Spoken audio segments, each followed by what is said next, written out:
Thanks very much to the Republican Women's Club and all of you for all coming out today, and to Jackie for that very kind introduction. I must say I was a little worried how that was going to turn out.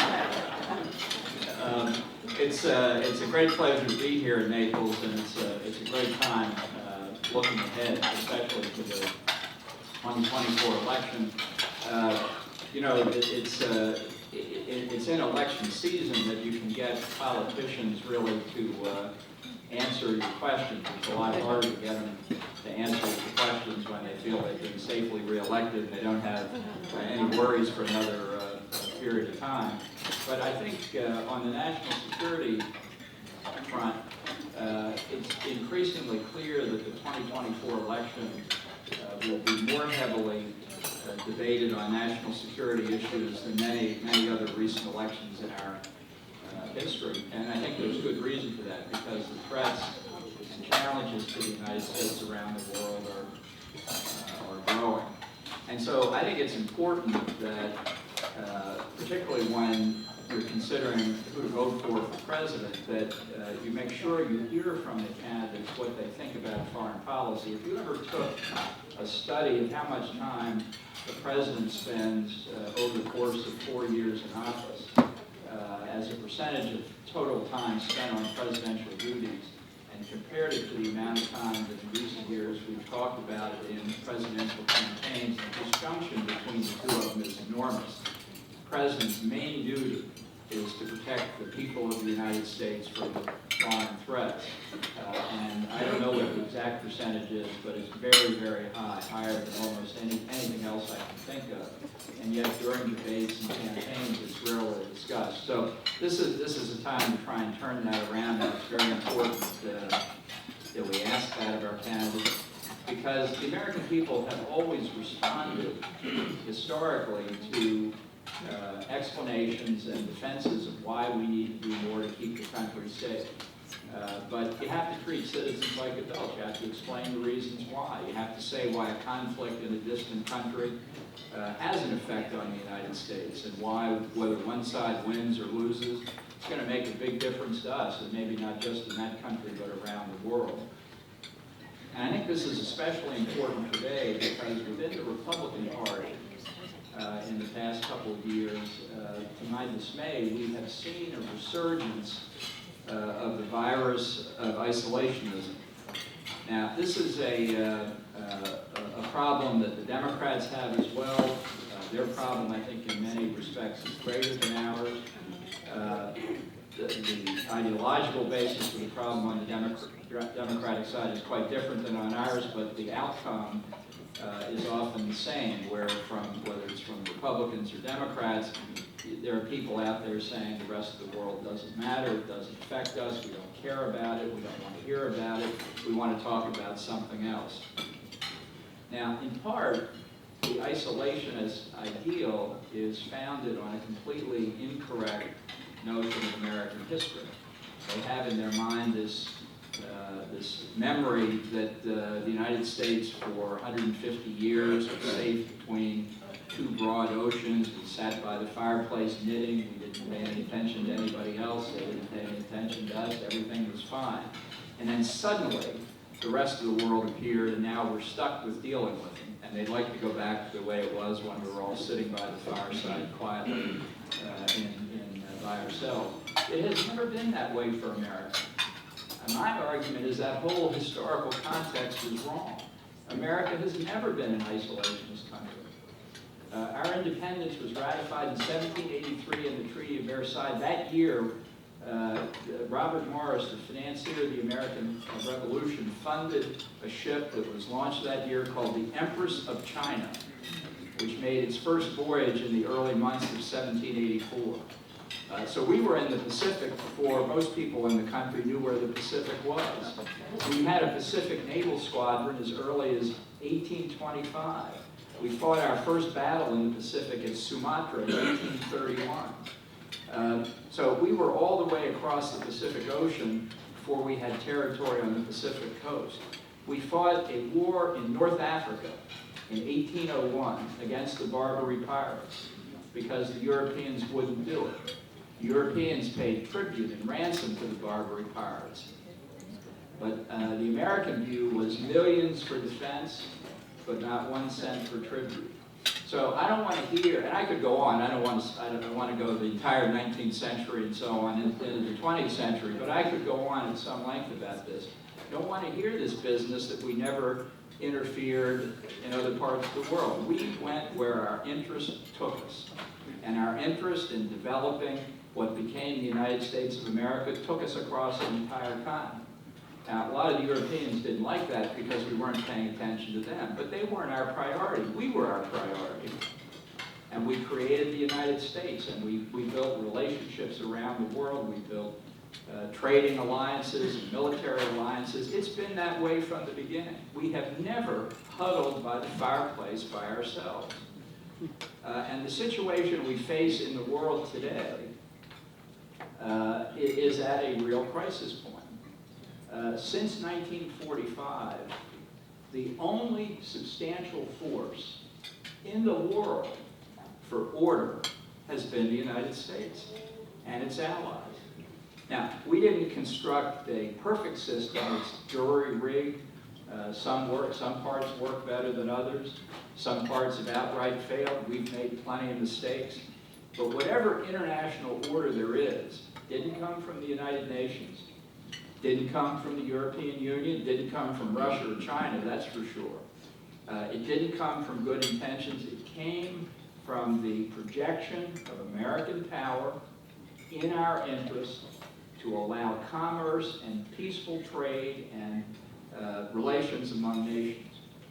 Now, as I say, it has been far from perfect, and much of it was done under the burden of the Cold War, which the American-led Western Alliance won on December the 31st, 1991, when the flag of the Soviet Union came down over the Kremlin and the flag of Russia went up.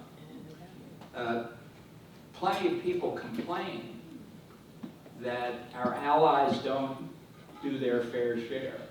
They don't meet the levels of defense expenditures that we want them to meet. That we've got problems here at home that shouldn't distract our attention. Look, it's true. We do have some friends and allies who are free riders, who don't bear their fair share of the burden. And we should do more to make them expend the extra effort to do what they should be doing. But let's also be clear, our actions out in the broader world are not acts of charity for foreigners. We're very humanitarian people, but our interest in the world is not to make the world nicer for them, it's to make it nicer for us. And if we don't do it, who do you think is going to do it? Nature abhors a vacuum, and when we withdraw around the world, it's not our friends who rush to fill the vacuum. So this is something I think it's critical to understand in the debate. Part of the problem with the isolationists is that they don't have any geostrategic concepts. They don't even think about how actions in foreign countries affect us here at home. They say things like, well, we can't control the southern border. Why should we worry about the border of Ukraine? Well, I have two things to say to that. One, that's a total non sequitur. Ukraine doesn't have anything to do with Mexico. Second, failure to control the southern border, which is a reality, doesn't excuse failure to deal with unprovoked aggression against Ukraine. They're utterly unrelated. We have, as a percent of gross domestic product, defense expenditures around 3.5%. People say, but that's so high, that's so high. During the Cold War in Ronald Reagan's administration, our defense expenditures were 6% of GDP. Did you feel poor then? Because there were threats that we had to deal with. And I think it's important that we talk about those threats so that people, our fellow citizens, understand that the burdens that they're being asked to carry are to protect the way of life that they enjoy.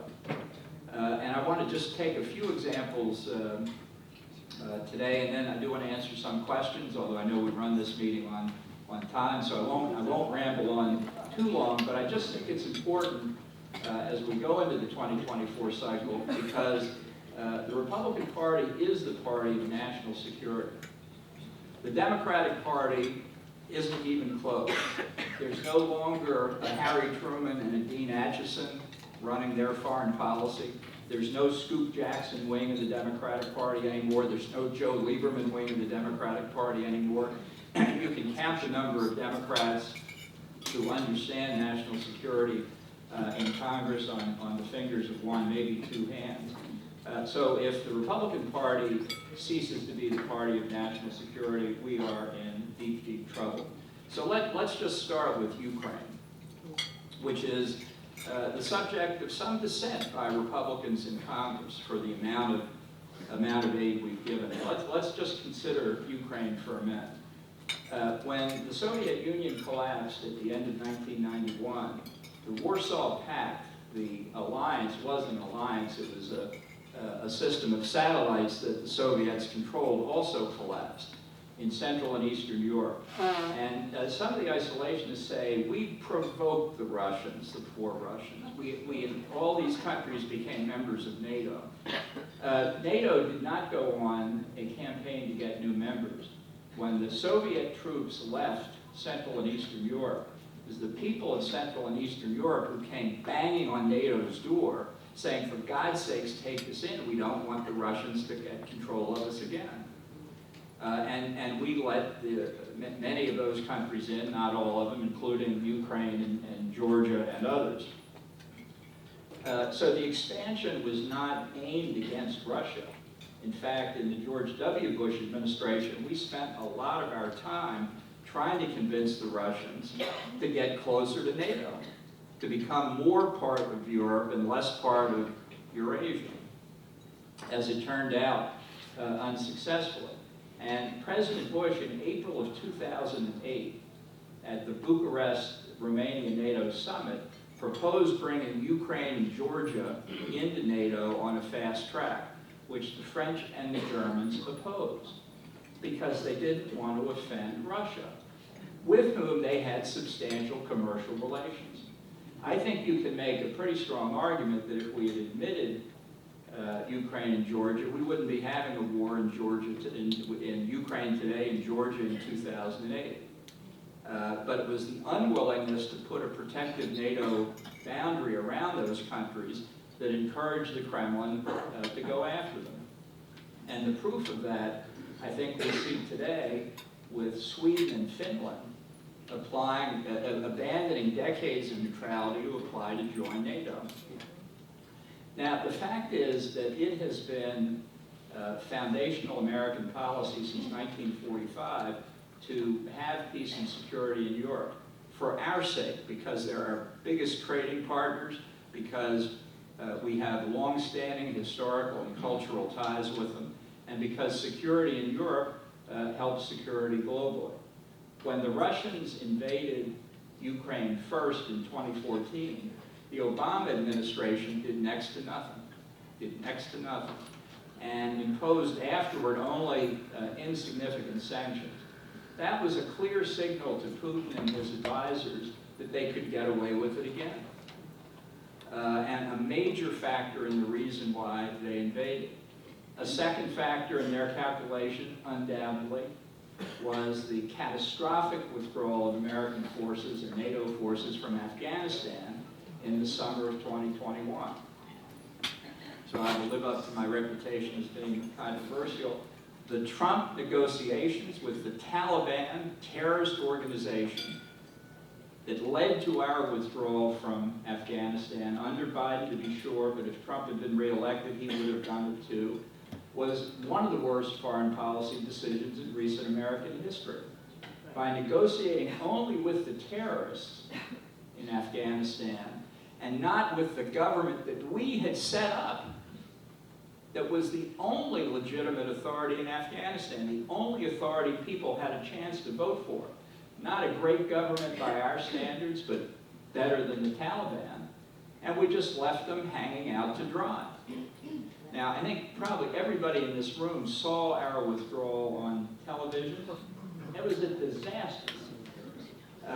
It wasn't just the operational aspects that were done badly. It was the decision to leave a strategic vacuum in the middle of Central Asia. And the lesson of that was learned, unfortunately, all too well in Moscow and Beijing. And by the way, the Taliban entirely predictably have violated every significant provision of the agreement that we reached with them. I would just tell you, I said that a few times in the administration before I left, that you can agree anything you want with the Taliban, they're not going to comply with it. And of course, that's exactly what they did. And what's happening now in Afghanistan is really almost beyond belief. But it was this picture of weakness that led the Russians to conclude once more that they could invade without fearing retaliation. So we have the spectacle of the Biden administration taking credit for the Russians not having finished their conquest of Ukraine already. All I can say is this is far from over. Our aid has been a day late and a dollar short. And the conditions in Ukraine for the civilian population are really indescribable. This is something that if we fail to stop this unprovoked aggression by the Russians, our adversaries all over the world will draw the continuing conclusion that we don't have the resolve or the willpower to prevent this in other cases around the world. Our NATO allies that border on Ukraine are terribly worried, and justifiably so, that if Russia succeeds here, it will be an inducement to try somewhere else. And Putin, I think, is hoping that he can split the alliance, win politically and diplomatically, what so far he hasn't been able to win on the battlefield. This war, from a U.S. point of view, just to be very cold-blooded about it, is entirely to our advantage. We are battlefield testing weapon systems that haven't been on the battlefield before, not for a long time. Better to find out what problems they have in this war than the next war. Defense Secretary Austin said some months ago that the Russians are feeding their army into a wood chipper, diminishing their capabilities. We could go on for a long time. It's just Ukraine that's being ground into the dust that should concern us so that we can bring the war to a successful conclusion and hopefully destabilize Putin enough that the Russian people will take another shot at democracy. You hear within the Republican Party people saying, but why should we give aid to Ukraine? As if it was on a different planet. These are people who want independence and freedom, and who we have said over and over again that at some point we would bring them into NATO because they are part of our Western heritage. So to leave them out there is a signal that if we're not prepared to defend them, what are we prepared to do in Asia, where the Chinese threat is growing by the day? I think we're coming to this late. We're appreciating the gravity and the scope of the Chinese threat very slowly, but it is really comprehensive. It's not just political and military, it's economic, and it's been going on for decades. The Chinese have systematically stolen our intellectual property. You want to know why they do so well economically? You know, if it doesn't cost you anything to do research and development, you just steal your neighbor's ideas and then sell them in mercantilist terms with good financing. You can see why the Chinese Communist Party does so well. They've taken the World Trade Organization and turned it from a free trade, supposedly, direction to their own advantage. They continue to do it. And they are attempting to spread their influence across the world in the Belt and Road Initiative, trying to put the nations of Africa and Latin America in economic bondage to them, unfortunately with some success. But they are primarily, at this point, a threat along their periphery in the Indo-Pacific. Taiwan, as I'm sure you've seen often in the news, is at particular risk.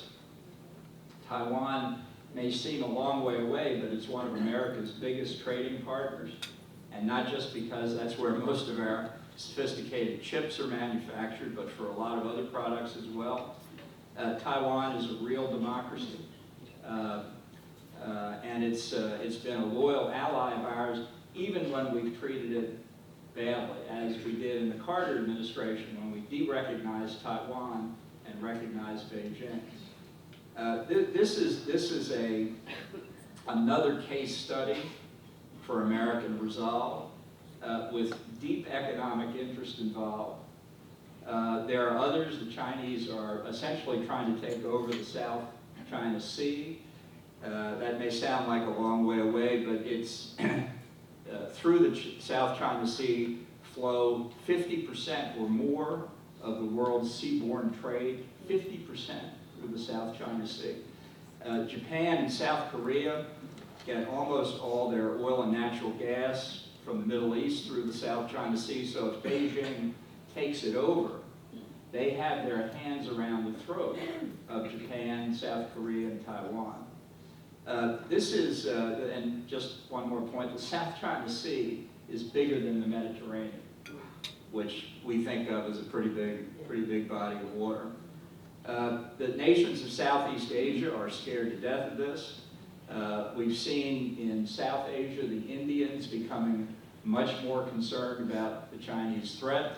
And we saw the Japanese Prime Minister in Washington a few weeks ago announcing that Japan would double its defense budget over the next 5 years from 1% to 2% of GDP, which is the NATO target. And assuming a growing GDP, that's actually more than doubling the budget, which would make Japan the third largest military in the world after the US and China. So this is a huge area of concern for the rest of the century, really. And yet we don't have really adequate debate about it. Now I think the balloon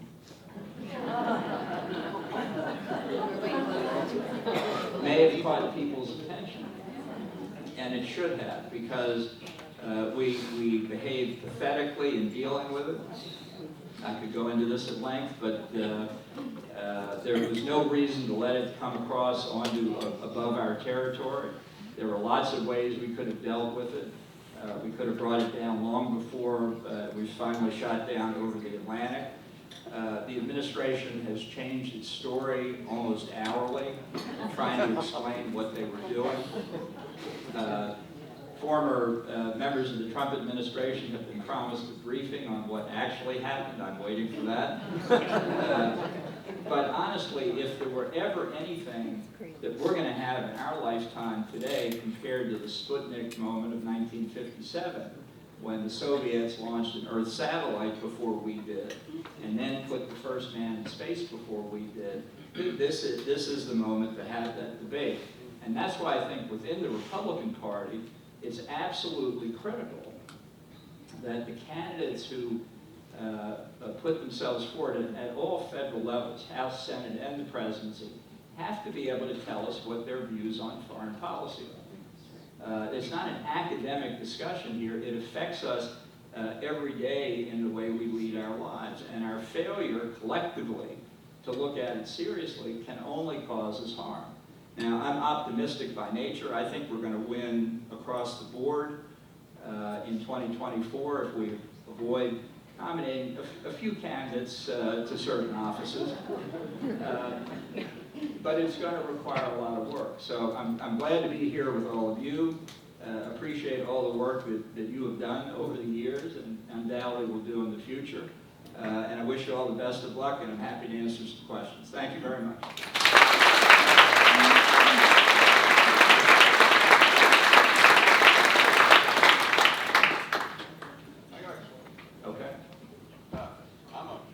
I'm a big fan of yours, Mr. Bolton. I certainly am, and I was so pleased when I saw you running as president also. Consider what I think it's just wonderful. There's two questions. I'm just curious. One is, what was it like working under the Trump administration? I know you wrote a book. I'd like to hear your thoughts. It's only 500 pages long. And what was your general about being UN ambassador and dealing with countries that absolutely hate us? Yeah. Well, in working in the Trump administration, I described it in my book as sort of like living inside a pinball machine.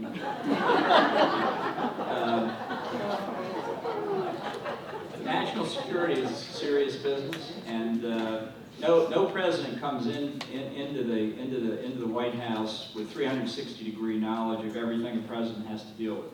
It's too complex. It's too all-enveloping. But good presidents know what they don't know and try and learn it. And I've worked for 4 now. 2 I would put in the category of didn't know everything, knew they did, and worked hard to learn it. Ronald Reagan and George W. Bush. George H.W. Bush was a master of national security the day he took the oath. And then I worked for a 4th president who didn't know much when he came in, didn't know any more when he left. This is a problem. This is a problem. It's a problem in missed opportunities, and it's a problem of endangering the country. So national security is not a matter of bumper stickers or smart remarks or personal criticisms.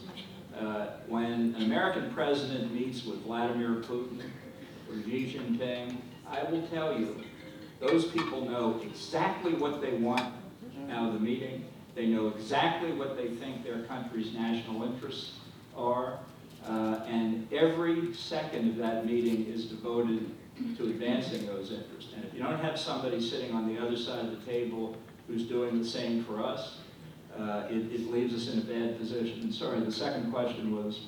As U.S. ambassador. U.S. ambassador. Look, UN ambassador. To the UN, and you can ask Jackie for details on this. I saw the job in New York mostly as a damage control exercise to prevent harm in the United States. We got a few good things through with great effort through the Security Council, but the political decision-making bodies of the UN are essentially broken. The Security Council, the General Assembly, the Human Rights Council. There are some bodies in the UN that do good work with specialized agencies. The International Atomic Energy Agency that Jackie was ambassador to is one of the few that occasionally does good work. But basically, it's a broken institution, and I don't see how to fix it. Yes, ma'am. Or yes, sir. Well, let Blake go first. Yeah, that's. Go ahead. Thank you. 2 questions. First one has to do with the balloon, and was it a sucker punch